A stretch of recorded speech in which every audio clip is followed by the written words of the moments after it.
Start checking. Okay, we're going. We're live. All right. This is F101 week 10.5. This is the first one of the new format.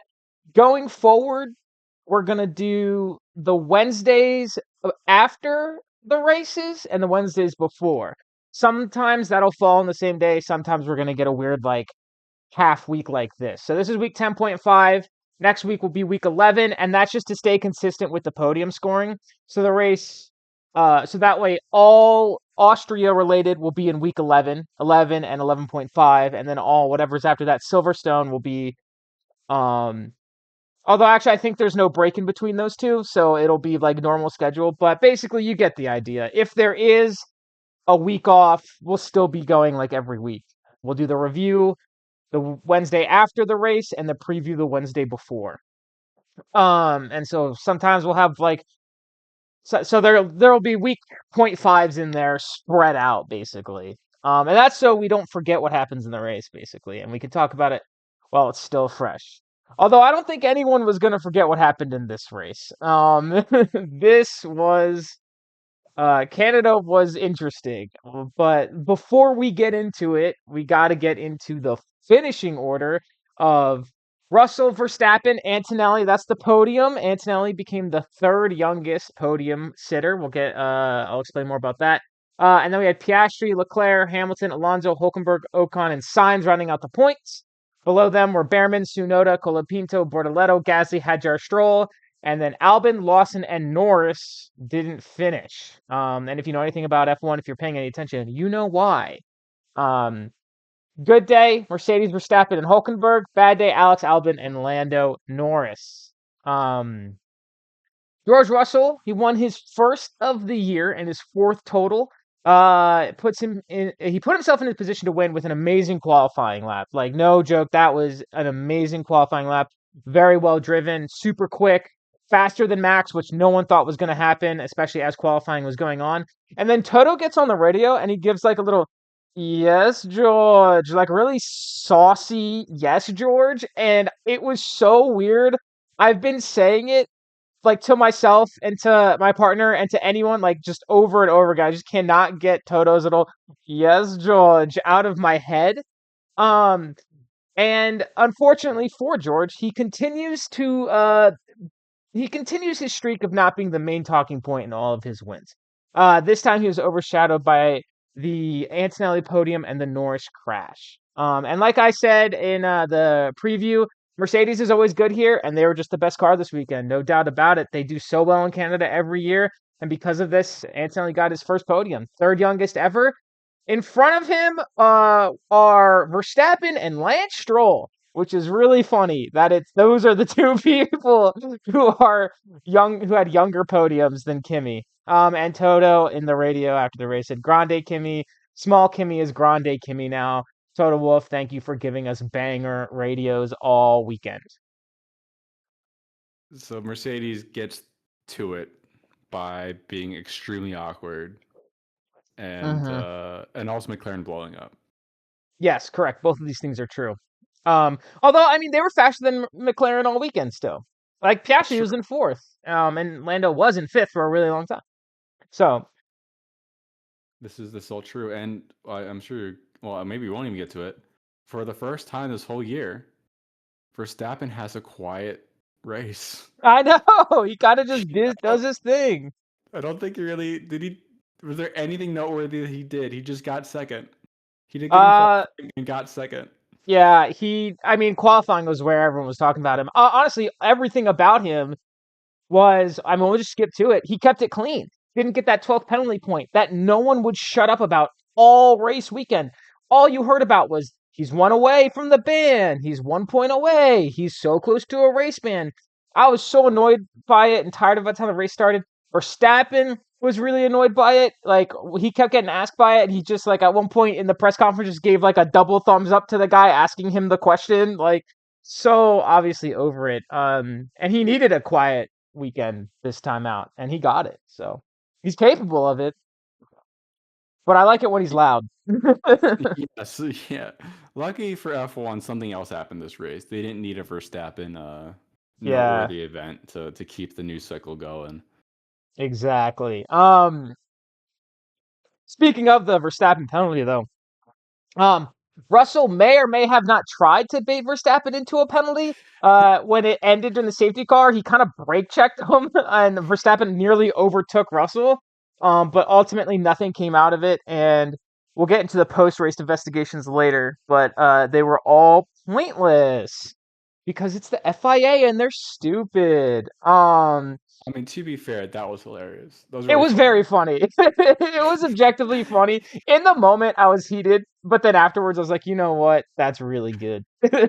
I mean, yeah, last week Max did, kind of die bomb George, so That is also true. fair. If it was anyone else, it wouldn't have been as funny. But because it was George, it's so Just a good. little cheeky thing. Also, because he's in first is incredibly risky. If he was in Right. like, If he got a penalty for that, especially because it's safety car, I think he drops down to like sixth or something, maybe even lower. yeah, but if he was doing that in, like sixth place, people are like, what are you doing? Like, Right. stop being stupid. He's in first. He's kind of like it's like a celebratory thing. I feel like it is a dick move, but at the same time, Exactly. I give it a pass because it's funny. Right. And that That's is what it. matters most of all That's what matters. is humor and entertainment value. It is really funny, and it's really funny that nothing came out of it on either side. Yeah, like Red Bull almost did something.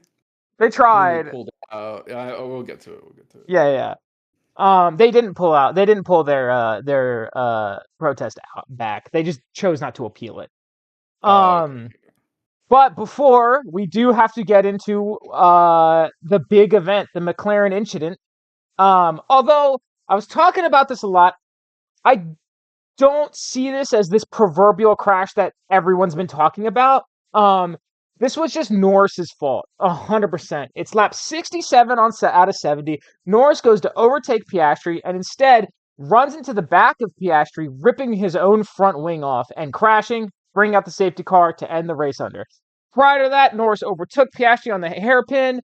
Piastri gets Norris back on the chicane, gets in front of him, and is squeezing him to the outside, and Norris just tries to go for a gap that doesn't really exist. I don't really know why he went there, but he did, and he crashed, and he took it on the chin. He was like, "It's my fault, 100%. Like that's on me." And there was zero chance that Piastri was just going to let Norris through, even though Norris was faster. Towards the end of the race, because Piastri was on the racing line, like I said, he was defending. And they're in a fight for the championship. Like it's between them two for the drivers. So you're not just gonna let your rival go by, even if he is your teammate.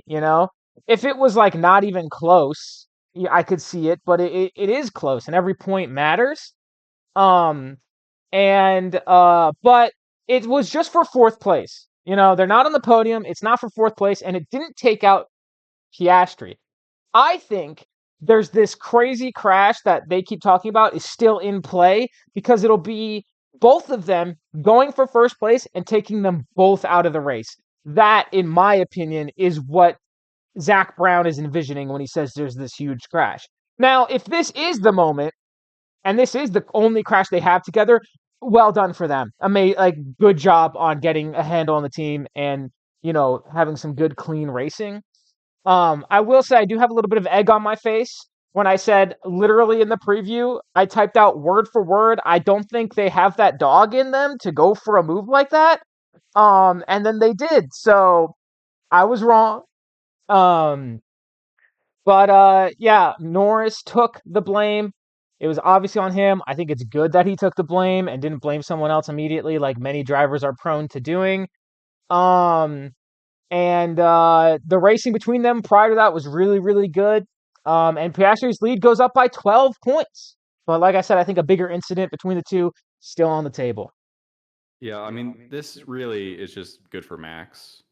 Um, he again has a very quiet race, and in doing so, he kind of he gains a little bit on Piastri, and Norris is a lot closer to him now. Mm-hmm. The analysis I saw from why Norris may have tried to take it was that he thought that Piastri would give way, like be too scared of a crash and like kind of give him that space.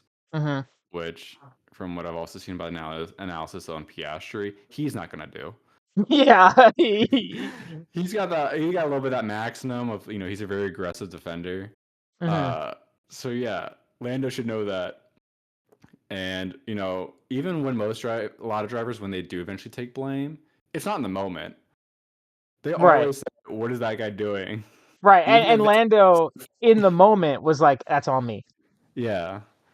And Piastri and Norris were lucky that Piastri didn't get out that race. That could have been pretty bad. I can't tell if this is a good or bad thing for McLaren because I do think Norris will be a little bit more docile to Piastri going forward for at least the next few races, just because this was such a big fuck up. I think it will be, especially next race.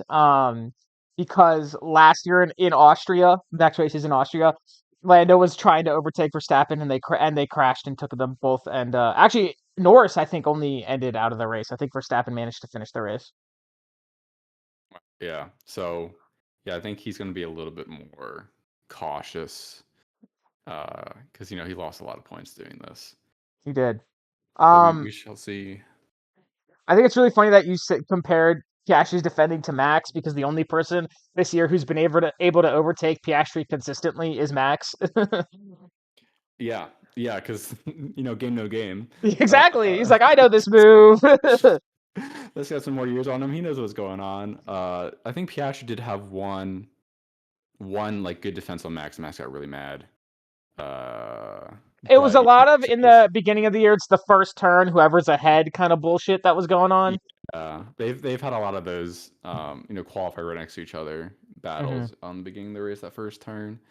and and they're both so aggressive that they're both like on the line with the rules. But I don't think Piastri's ever gotten hit, but Max has gotten hit at least once or twice. I don't think Piastri's ever hit Max either. I think he's just forced him off track. And then Yeah, aftermath of that, Max kind of like maybe tapped wheels of somebody, but Max hasn't really been. The Austria crash was his last crash. I mean, I guess the Russell thing in Spain, but like yeah, damage to the car crash, I guess I should say. yeah. I meant hit with like penalty points Oh yeah, yeah, or a yeah, yeah. penalty. Piastri Yeah, hasn't gotten hit with any. So yeah, meanwhile, yeah. Max has got Max like has moved two on. 10-second penalties this year already.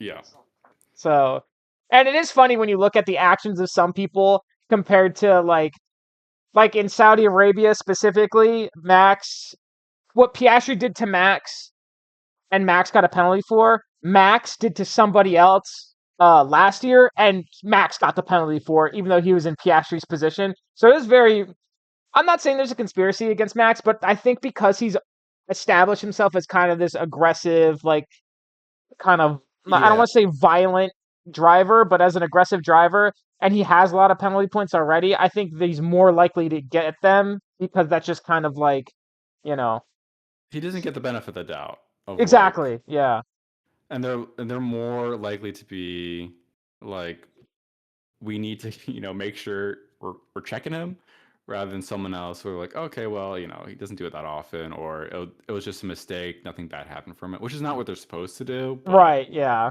when and it's a lot. It's human, it's really probably funny. gonna All of happen. the stewards every race are locals, Oh well, yeah. so it's really bad in Silverstone, where it's Yeah, a that lot of British bodies. but it also means that everyone giving out these penalties aren't going to be like, oh, I gave Max a penalty last race.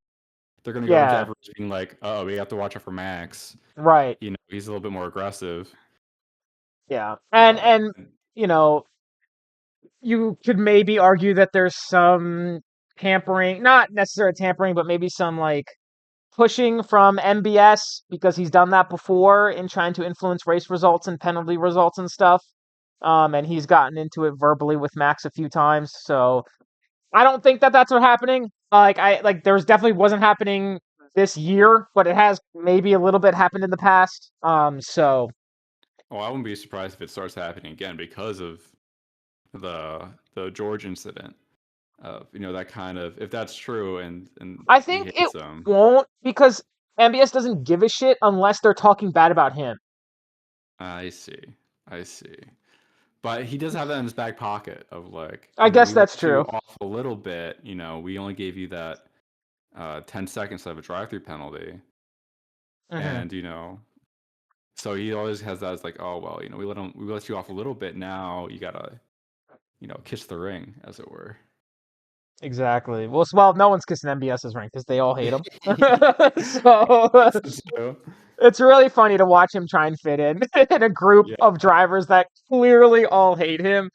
And you know what? Speaking of the FIA, like I mentioned earlier, the nothing came out of the Russell Verstappen brake check incident. In fact, nothing came out of any of the post race investigations aside from Norris receiving a 5-second penalty for his involvement in the crash.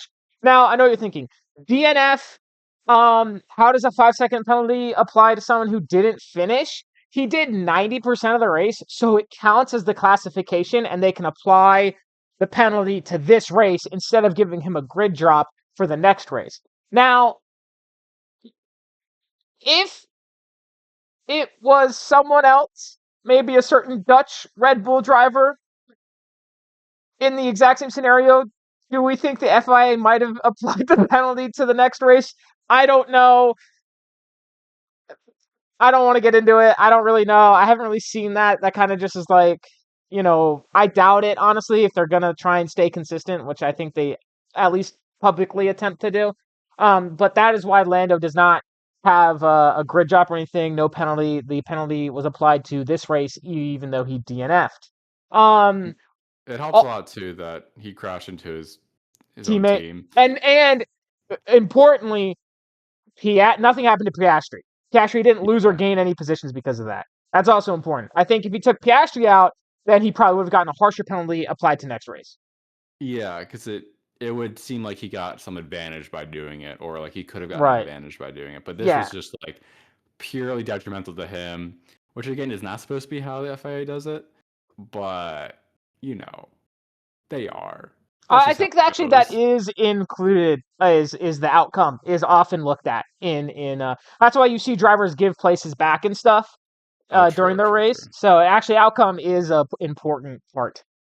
So he basically gave the place back by crashing out. Well, he never had the place in the first place. Oh man. He gave everyone his place. He was very nice. Yeah, he was very generous. He's like, you know what? Everyone else can move up one. I'll give a safety car too. Yeah. Seeing all the Lewis Hamilton fans being like, oh, so a race can end under a safety car was really good. I was like, come on, it was 4 years ago. Drop it. Anyway, Antonelli, Piastri, Ocon, Leclerc, Sainz, Gasly, and Stroll were all noted for a safety car infringement, and they all got off with a warning. Ocon was also warned for erratic driving versus Sainz, also got a warning with that, and Behrman's unsafe rejoin was also just a warning. FIA gave no penalty points this weekend, but they did give Tsunoda a 10-place grid drop for overtaking Piastri during a red flag in FP2, practice 2. Piastri's car was not heavily, but it was damaged and driving like dangerously slowly almost. And Tsunoda overtook him, and the FIA said no, because it was during a red flag, not Piastri's red flag, someone else's. It's worth noting that Perez last year got a penalty for driving a damaged car in practice where Piastri didn't, and they had very similar damage and were shedding parts onto the track. And then Hadjar got a 3-place grid drop for impeding Sainz in Q1, which was really funny to go into the Williams subreddit. And someone said that Hadjar impeded Sainz on purpose, which why does they have no beef with Williams? And then secondly, they were like, they should have let Sainz through anyway and had 16 people in Q2 and then dropped the bottom 6. And like, everyone was like, no, not how that works. Like, we're fans of the team, but like, what are you talking about? Let's be honest here. Like, into Williams, it's not that important if they get to Q2. At least recent Williams, yeah, they've been horrible. Yeah, that car is not going anywhere. It is very unfortunate for. I feel a little. I don't feel bad for the FAA, but it's just like bad luck that they give Yuki this penalty. That's like a ticky tack kind of like on the edge kind of thing. And then they have 6 drivers all do the same thing. Yeah. Doing penalties, 6 drivers. I don't know how many it was, but I mean, like a good portion of the grid. You joke about that, but 2 years ago in Austria, the track limits was so bad. I want to say over half of the grid got a track limits penalty. Yeah, but I think it's a little different than these cars going together and passing all the cars at the same time. Yeah, well, yeah, I'm just saying in terms of number of people penalized Yeah, at once, there yeah, is precedent for swinging the hammer. yeah. It would have been weird if I kind of agree with them not swinging the hammer. It is unfortunate for Yuki Hmm. that the order wasn't opposite. If it was somehow the opposite order, he probably gotten away with the Yeah, overtake. well, yeah, it does suck, and it kind of puts another damper on Yuki's weekend. But before we get into that, we gotta talk about everyone's favorite team, Ferrari. My friend is getting into F1, and they messaged me earlier this week, and they said, "Yo, I just Googled Ferrari. Why are all the headlines negative?" And I was like, "Oh, welcome to welcome to Ferrari. This is what it's like." God. um, it was another strategy and communication disaster for the team. Leclerc very clearly wanted a one stop. Ferrari forced him to do a two stop, and he was pissed about it. But because they took so long to choose whether they were going to do a one or two stop, they pitted him so late on his first stint that it ruined any chance he had to compete for a podium, at least a potential podium. And then on lap 7, poor little Lewis Hamilton hit a groundhog and killed it, and then damaged his car. Then he hindered his performance. Just another classic Ferrari weekend all around. I mean, none of these headlines are surprising at all. And it's really, really funny that Lewis, like, it is sad that he killed like an animal, especially because he's such an animal lover, and he was like genuinely distraught about it. But it's also a little funny, It is pretty funny because it's Ferrari. I right? think it's Exactly. nothing with Lewis or the groundhog. It's just that Ferrari is doing Ferrari things, even if it's not under their control at all. They last week they smelled second, they were in second, and then this week all this happens and Mercedes gets P1, P3. Yeah, they killed a groundhog and they killed Leclerc's hopes and dreams again. That's the Ferrari report. Williams, as we were mentioning earlier, the car has not been great. They're in hell. Albon, specifically, every time he goes into a Williams car this year, just gets transported to a torture dimension that none of us know about. He went off track on the first lap, right before the little before the hairpin. And then like had a weird rejoin, and then he got frustrated with the team on the radio. He was like, "You never listen to me. Like this is so stupid." And then he went out of the race with another mechanical issue, and then Sainz could only climb up to 10th after qualifying 17th, albeit he was hindered by Hadjar. We talked about that. But for a team that started so strong, it's really falling apart for them. At least they got a point, right? Yeah, it's Uh true. it was a tough weekend. They've had a lot of tough weekends. So maybe this is a sign that they're coming back to normal. Maybe the P5s and 6s were a little high, but maybe the P18s and 19s were a little low. So maybe they'll go back to being a normal midfield team. We'll see. We'll see. I think they have another strong chance in Monza because Williams is very fast on the straights, and Monza is like all straights. Um, which is why they don't race in June there. But that I think is their last good chance for a very strong finish, especially if their current form continues. Because it's been rough for the team. Um, and everyone had so many high hopes, and like they were doing so well at first, and then they kind of fell apart once they got to the European races. Imola Mm. was like their first disaster, and then it got worse from there. So maybe it's Austria and Silverstone is Europe. They might have to wait until God, when's the next non-European race? It's got to be October, right? It's got to be the United States or Singapore before then. Let me check really quickly. Yeah. Oh my God, While they you're changed the checking that, stupid app. they did. Italy, Azerbaijan, Baku, Middle East. So that'll be on September 19th. So they got some time in hell. Yeah, poor. I feel bad for Alex Albon. he's been having a really tough few weeks. Hmm. Him and Yuki have just been kind of distraught in all of like the post race interviews, just looking kind of lost and don't know really what to do. Yeah, Uh, I do at think Yuki's least probably in a worse position, but they both look pretty rough out there. I was actually going to say Yuki's in a better position because Red Bull have like confirmed, like they've like said many times they're not going to replace Yuki. Max Verstappen is saying it's a problem with the car. Obviously, Yuki does need to like improve his pace and stuff, but what's going wrong with Yuki is a problem everyone understands is a problem with the car. Whereas what's going on with Alex is like a new form of torment every week. Yeah, I think the one thing that Alex has over Yuki is until this week, Sainz has also struggled really hard in that car. Mm, So it's like, well, it's the car. The car's bad. The car's really bad. Like, what are you gonna do? None of your drivers can really get anywhere. right. Uh, yeah, Yuki's gonna be fine for this season. Although with how he's Yeah, I don't. been doing in the races and the post race interviews, I'm like, I don't know if he wants to be there. Maybe you can just get him back, put him back. I'm not ready for him to not be in the sport next year, but I don't want to think about it. There's Uh, he's got places to go. A lot of drivers are gonna get out. I think Alpine's gonna have an open slot or two. probably only one. I think Pierre's contract is longer. Okay. But God, I don't want Yuki to go there. I want him to reunite with Pierre, but I don't want him to be at Alpine, man.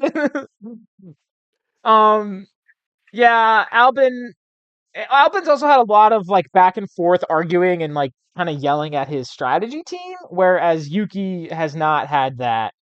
Um, Yeah, Yuki's had a little bit. Well, I guess Alex had some troubles too with some incidents like racing incidents. mhm, Yuki's had a couple penalties. Alex has yeah. gotten into a little bit of a Yuki just bumper keeps tussling with cars. Pierre, so Yeah. So yeah, they're both having a bad time. yes. Uh, Hopefully they'll get better. Hopefully at the Red Bull ring, please, Yuki. Anyway, Aston, once again, a tale of two drivers. We'll finish up kind of the back markers here. Stroll was rushed back after missing Spain, finished dead last, while Alonso got his second points finish of the year. So they got hot. So you've got two drivers on opposite ends here. It was a really rough home race for Stroll. He did not look quick at all. If I had to guess, he's probably not fully recovered still, but wanted to rush back for his home race. Just like he kind of rushed when he first got the injury, he was back like he had full reconstructive surgery on his wrist, and he was out for like 3 weeks, like total, not 3 races, but 3 weeks. And everyone's like, "How the fuck did you? How are you back? How is this possible?" So it kind of sucks that if he is rushing back because of like from his injury, like that sucks to see. You know what I mean? Yeah, and I mean, we were talking about Yuki and Alex looking rough. He looked rough Yeah, after the race. He was not having a good time. I mean, there's reports from the last two of him not having a good time, and that may be part of the reason that he didn't race. And this did not help. Luckily, he does get the week off to hopefully recover a bit more mentally and physically. yeah, I'm not a big Stroll fan, but you hate to that's see it. a bit of energy he's putting out there. Yeah, you hate to see someone look like just utterly depressed. Just did not want to be there, like to the point of hatred towards the Yeah. media in his eyes. Well, he's kind of always been like that. He's like a very private person. Um, Shout out Lance Stroll in the club. yeah, thank you.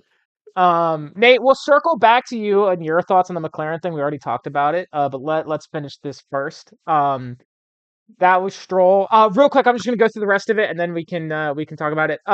Hulkenberg finishes in the points again after taking advantage of Albon going off track, and when Albon rejoined, Behrman had to avoid him. Hulkenberg just kind of skirted past the both of them. Bortoleto was actually showing some pretty strong pace in the Sauber. He didn't get any points. He had a good race, and of course, it's the Sauber, so it's expected to kind of be slow. And so Bortoleto probably has the least amount of pressure of any driver on the grid because it's like it's the Sauber, but he's still doing like relatively well in it.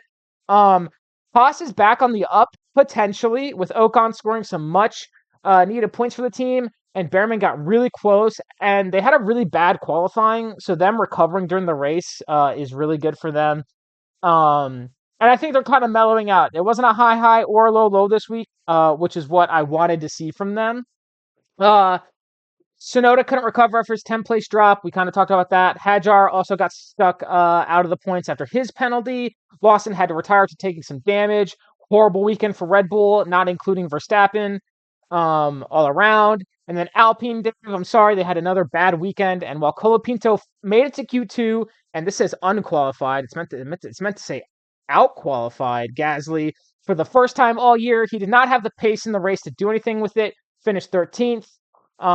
He was faster than Gasly all weekend, undeniably, but it's another scoreless finish with him and the team in a time where rumors about him being replaced are flaring up, especially because Briatore himself is fanning those rumors. He at least looked like a normal F1 driver this week and not just utterly useless. Yeah, that's fair. Gasly was the one who looked useless this week, unfortunately. I can only have one, apparently, and we still didn't score any points. All the other teams around us are doing better. Sauber is finally getting his thing together. Hulkenberg's doing good. Alonso's doing good.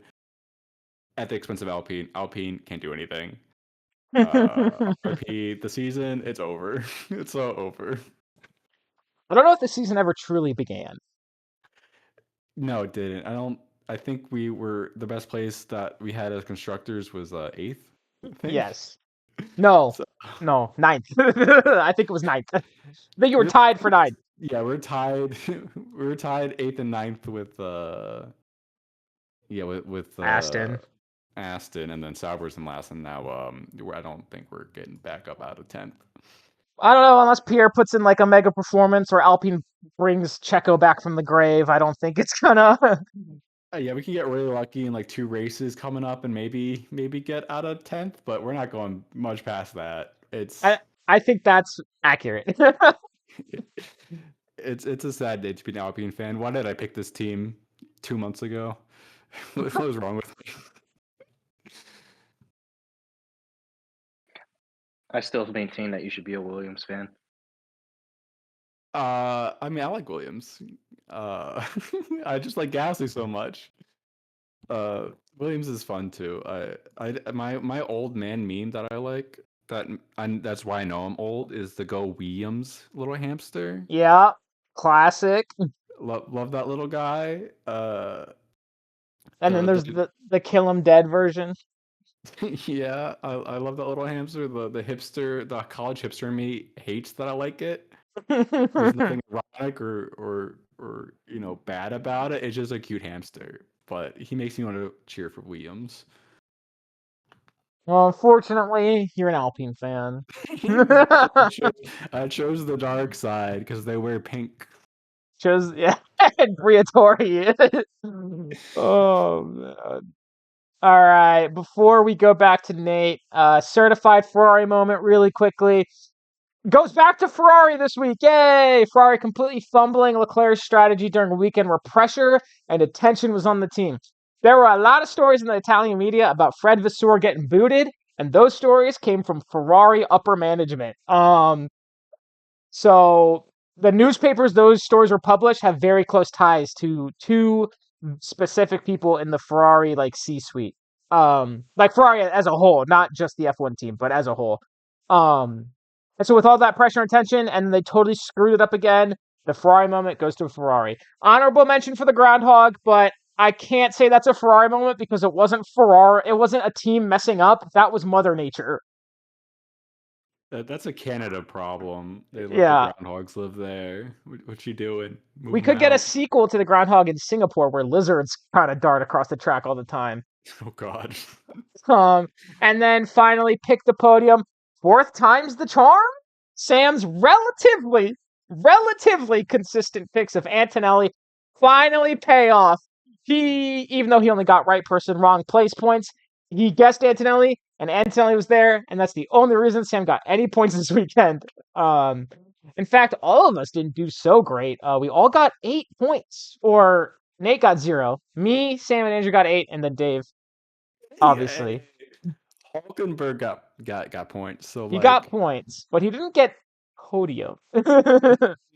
No. One of these days he's gonna get up there. Him and Alonso.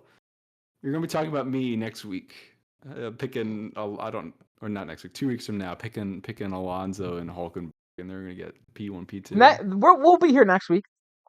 We'll be here, but we won't know who wins the race yet. Well, right. That's true.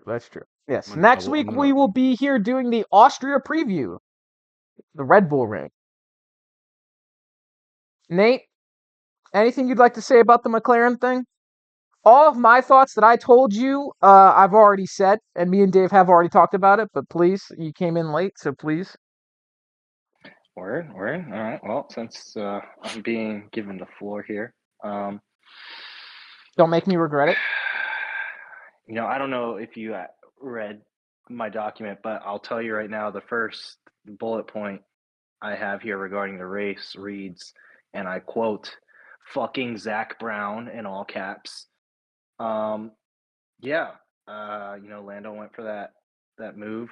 It looked, at least from my understanding, it looked like he tried to set up a move to get Oscar off the main line, and Oscar didn't get off the main line. He had no reason to or anything like that. So the contact happened.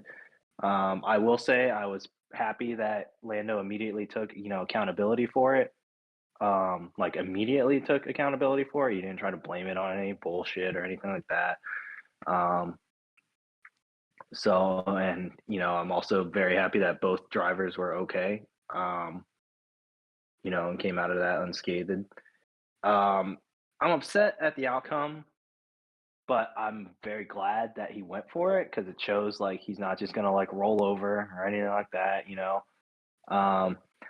Obviously I'm I would rather that you don't DNF, but I'm not gonna fault a guy for racing. And same to Oscar, it's it shows neither of them are gonna back down or just give anything up easy. So as long as it doesn't become anything stupid, out just very outright stupid, I'd live with that. Yeah. Lando's still in second in the drivers' championship. He has an equidistant gap here, between him and Oscar, and then himself and Max. I think it's 22 points to Oscar and 21 points ahead of Max. Yeah. Again, as long as it doesn't become too stupid or becomes completely malicious, I'm all for good, inward rivalries, in-house rivalries. Because I get at the end of the day, all of them are there to compete and all of them want to be number one. I would want nothing less. So, yeah. You've been a Lando supporter, a Lando believer. Are you still a Lando believer, or does this change your mind finally, Finn? Oh no, I'm you've been still a picking Lando Norris. believer. You knew the answer to this before you asked the question, Dave. Come on now. One of these weeks is finally gonna happen. You're finally gonna pick Piastri over Norris. I don't think so. Maybe if it's still really like this towards the end, but I'm still holding out hope that Lando wins the drivers' championship somehow. All it takes is technically one DNF from Oscar and a first place from Lando.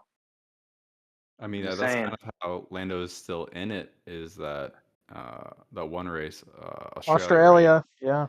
Where Piastri finished pretty poor, and Yeah, Norris won that race. I was gonna say technically Oscar doesn't even need to DNF. Oscar just needs to, or for that to happen, Oscar just needs to finish outside the points. But it's hard to envision McLaren finishing outside of the points that doesn't involve a DNF. I mean, yeah, no, absolutely.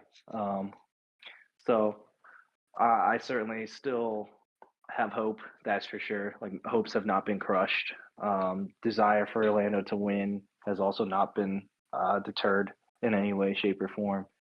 Yeah, you sound pretty dejected for someone whose team is 175 points in the lead for the Constructors' Championship. Is it wrong that I'm more concerned about the drivers' championship at this point? No Yeah. matter. No, it's not. The constructors is in the bag.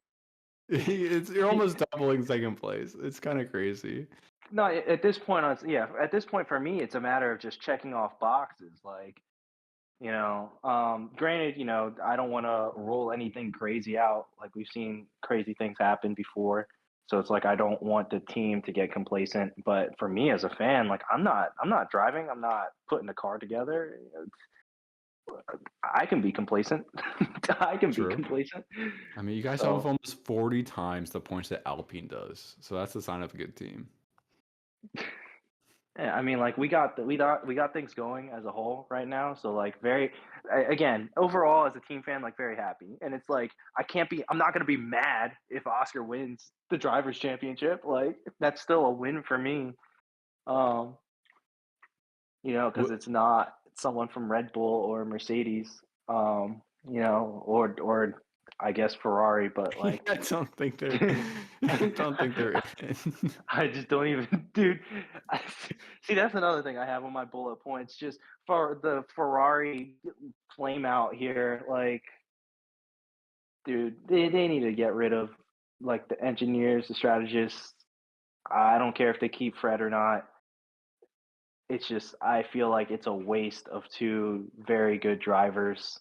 You can say what you want about Lewis, like whether he has it or not anymore. That's totally fine. Like, absolutely right. Like, he's up there in age, but like, dude, they gotta.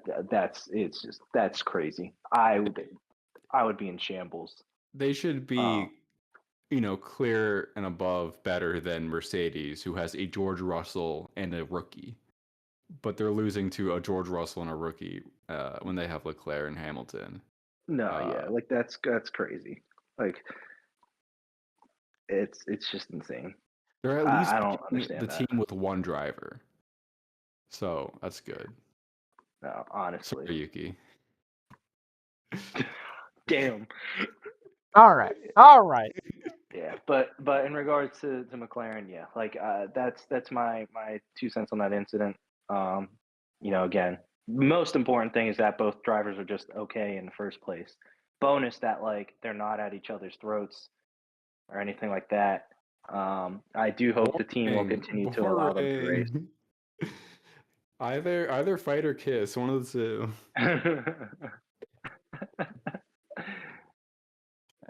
But yeah, and definitely still a believer in Lando. Hope to see him somehow pull it off. No, certainly not gonna be mad if Oscar does it. All right. Yeah, that's all I got. That's Nate's McLaren moment here. Andrew, anything you'd like to say about Haas? Points, baby. Points, yeah. Good job. Yeah. Everyone's team got. Hey. Didn't look bad. That's good enough for me. We have 11 total points. Oh, well, hey, you never know. Anything can happen. Maybe Austria, the stars will align, and you'll get 10. And yeah, I just want a Hulkenberg moment. Okay, I wish Gasly was having some Hulkenberg moments. He did in Saudi Arabia. He got 7. Yeah, but Hulk's got 2 of them. He's got 2 That moments. is true. Why can't I have 2? Maybe Gasly's ex-Red Bull driver, like inside of him, will come alive in the Red Bull ring. Or maybe he's watching Yuki cry so much that he's crying too. No, they're going through a breakup. It's really upsetting to me. They have to for them both to grow. Right now, they're holding each other back. Yes, they'll come back as beautiful as ever. We all think that it's the teams that are holding them back in the cars, but no, it's their love. It's their love.